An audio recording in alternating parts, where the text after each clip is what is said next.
Hey guys, and welcome back to Trekyards. I'm Captain Foley. I'm Commander Cockings, and we've got a lot of time travel stuff in this season. They went the war route and mirror route in season one, with a little bit of time travel, technically. And we've gone time travel, more time travel, and espionage in season two. But Stuart, that opens up a big question, possible question, Yes. What considering some other elements. is there going to be a timeline reset, reboot, reimagining? I don't know, something. Is there going to be some kind of time issue? Because we do know that this is kind of altered timeline as it is, because Michael Burnham was supposed to die and blah blah blah, and as a result of her starting the battle of the binary stars, then Section 31 ramped up its intelligence division so that they could prevent a future war, and just caused a whole domino effect of events. So, and we know there's going to be some kind of shakeup at the end of the season. They've said. So, is it going to be a timeline reset? I'm kind of hoping so. But we're here to talk about that today. Now, when you say, well, I guess okay, what would reset the timeline? Like, what do you think will cause, and what would it reset? Let's get specific, I guess here. Well, they did just get a time crystal. So whether they get that to the Michael Burnham's mom, the Red Angel, or to the suit where Michael Burnham gets a chance to use the suit, Or build a new suit in the next 24 hours. yeah, something like that, or just Control getting maybe a hold of the time crystal somehow, or something. Something's got to happen. Something's got to give as far as this time crystal goes, and how that plays into the main story, I don't know. But there's many possibilities. They're not going to erase Michael from the timeline. They're not going to kill her because she's the main character. So that's kind of out of the question as far as I'm concerned. Well, I think let's double down on it a little bit, because this was not necessarily an idea. You know, we often say, "Oh, this could happen if they retconned it out and swapped things around." And even the end of Discovery season one, we said, "Oh, when Discovery time traveled, it's an unknown place." We said, "Oh, if that's before the war happened, they could stop the war, save the timeline." La la la. Didn't happen. They went to the future. Fine. But specifically, as Kurtzman said, there's a big shake-up happening, like a big shake-up, and a lot of these questions will be answered at the end. Now, you don't often say something big like that's going to happen unless something big.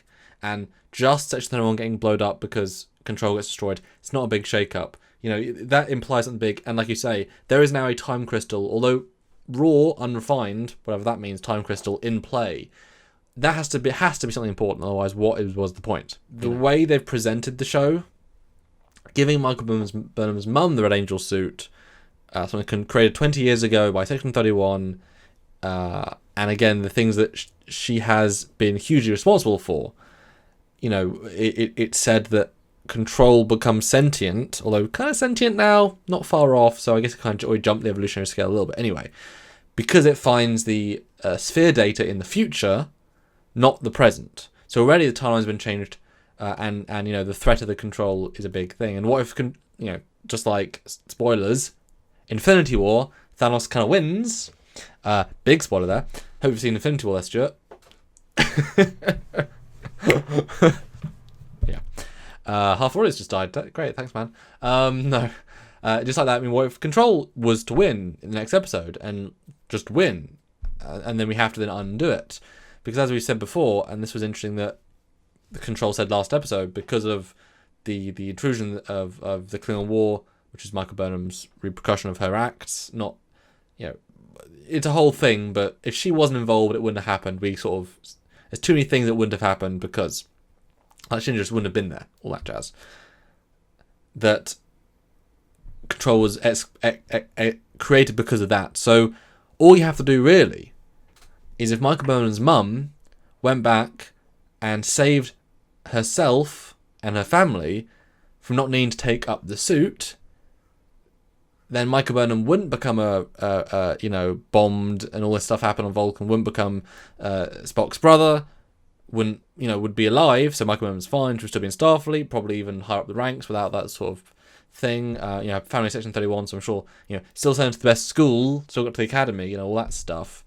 And the war didn't happen, the tech didn't change slightly, didn't become more aggressive, la la la. Maybe the spore drive didn't become a thing because of thing. It's a butterfly effect. And so if they've created this nexus point of time, that if that was changed, then Control wouldn't happen in the same way. Based on the M5 computer of TOS, that there is this great AI. That was a massive cataclysm, that this computer, this AI sort of thing, became bad and killed 4 ships. That was a horrible thing. We never see a thing like that again. And so if there was a massive AI war just 4 years earlier, you would think the M5 computer incident would be a very small blip. / not allowed to happen.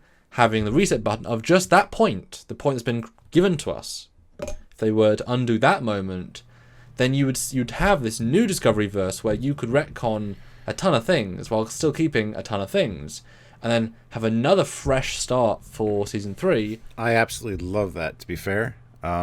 Just going back to that original jump of the time travel suit, fixing that, because originally she was just going to jump an hour ahead and kind of give them warning that the Klingons were coming, and then ended up, or an hour back, sorry, jump an hour back in time to warn them. That one instance, I agree. If they change that, so many things could change, especially the look of tech and things. I don't think that's going to happen necessarily, because they have kind of doubled down with the construction of the Enterprise bridge. It's very Discovery-like.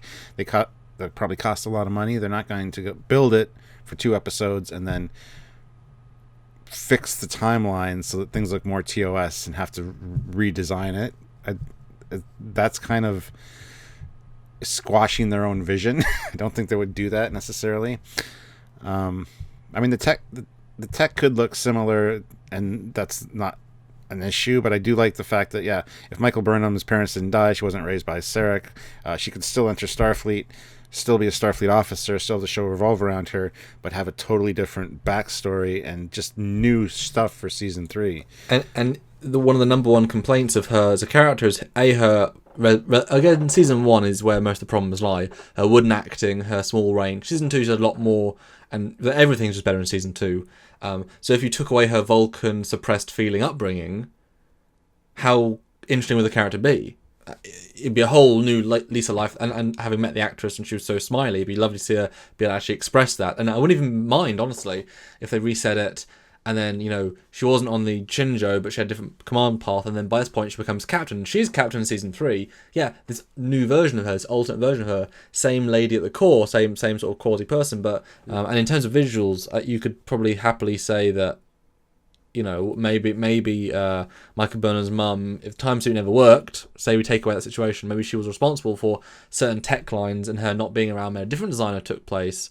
And I'd be fine to say Shinjo still roughly exists, because it would be, that's last generation tech. But the Discovery era of ships never happened as the Discovery. Whereas we still get the Enterprise, because the Enterprise was launched before Discovery. So it never pivots to Discovery looking with its weird stuff.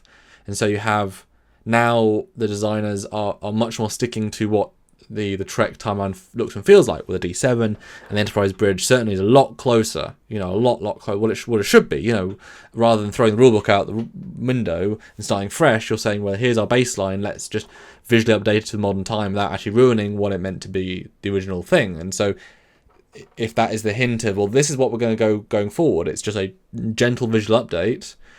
Season 3 has everyone in the TOS uniforms. Again, visually updated versions, which are fine. Even with the Enterprise, maybe or a Connie. Maybe Discovery is now, it's the USS Discovery is a Connie. Is the one of the 12 Connies in their version of the timeline, or the 13th Connie, the unheard of Connie. And it's using that bridge and those sets, and you could easily turn the stuff they already have into something else. So you'd still have to keep the aesthetic roughly, but more the newer aesthetic with the newer designers rather than the season 1. We won't design Klingon ships like Klingons, we won't design stuff that looks like Federation, we'll do our own thing. So keeping visual update, but much more in line, much more respectful, rather than throwing the rulebook out and doing your own thing with ill respect to the franchise versus respect to the franchise, and, people will be on board a lot more. That would be cool. I mean, to keep the bridge looking like it does on the Enterprise, that's fine. But to have, let's say, a new Discovery for season 3. We still have a Discovery, but now it's got cylindrical nacelles. Now it's got more of a TOS look to it. Yeah. Well, it's not a spore drive ship, Yeah, exactly. That would be excellent, actually. Lots of possibilities. It's just going to be interesting to see how they steer things, because they only have 2 episodes left for this finale, and it looks like it's going to be mainly dealing with Control, unless it's just this next episode that's dealing with Control, and the last episode is something on its own. It's going to be interesting to see how they handle that. Because honestly, they could do they've seen the success of season 2, and it's mostly because of the enhanced writing, which is a different team, and the enhanced use of canon and respect for canon. That's pretty much the improvement of season 2. And so if you took that one more step, season 3, I mean, they could get huge. You need fans, Trek fans, to pay to do all access. And average people who watch on Netflix, whatever, average people won't pay the money a month to watch one show. So you need to appeal to Star Trek fans. So if you can create a show that, okay, maybe appeals to 65%, 75% of the Trek community, that's good enough, that for them, rather than appealing to like 30% with the first season. It's like, well, nothing's quite right, but hey ho, watch it or don't,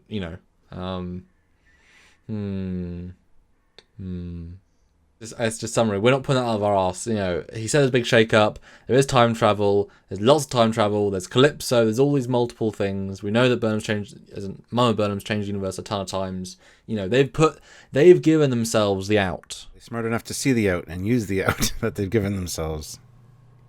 I mean, Enterprise almost had it, and Well, because how interesting would it be? But if the mum does come back, if they get the time crystal to the mum comes, because we assume that maybe the battle goes bad, they have to get the time crystal to the mum because she has their own time travel suit. She then, maybe the final thing she sees, because she was a reasonably good actress who played the part well, wouldn't it be interesting if she realises after all these universes, it's not what she can change with the universe, it's what she can change with herself.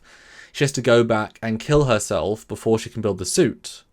Because of the suit and the tech that means, and the infinite computing power developed, which I'm sure, if it was in the suit, could be used for the control. Because of those two techs, it was born. Because she gave the tech to the universe. So she sacrificed herself, therefore never goes back, and therefore never on that colony. And Burnham's raised by her dad, and that's what we see going on.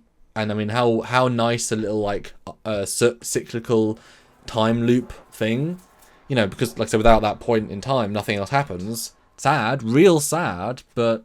I mean, that's a kind of a Star Trek story, isn't it? Kirk sacrificing, killing, letting Keeler die. That's one of those classic episodes, and it's a very similar plot device. But, all the world versus all of sentient life, at least in our quadrant of the galaxy. I mean, yeah, I'd be down for seeing that. But guys, put your thoughts down below in the comments. What do you guys think about the theories?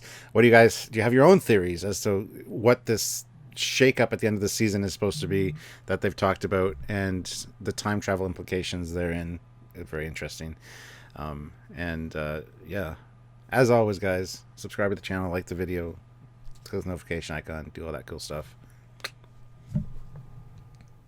That was very quickly said. Oh, of course, support on Patreon, the monthly donation service. Each and every bit of money does make a huge difference. Of course, go join our lives every single week, couple of days, and we do put in advance by a couple of hours what, where, and how, and who. So please do support if you can by super chat, or just join, have some fun with the audience. That is always amazing. Yeah, I mean, pay a shirt, so you can buy shirts down below. And yes. Do other things that are similar. Lots of cool links down below. Go check them out. There's some really cool stuff. So. And I guess until next time, guys, when we maybe know a little bit more as to what the hell is going on, I'm Captain Foley. I'm Connor Kungs. Bye, guys. Be safe out there. Time is a harsh mistress.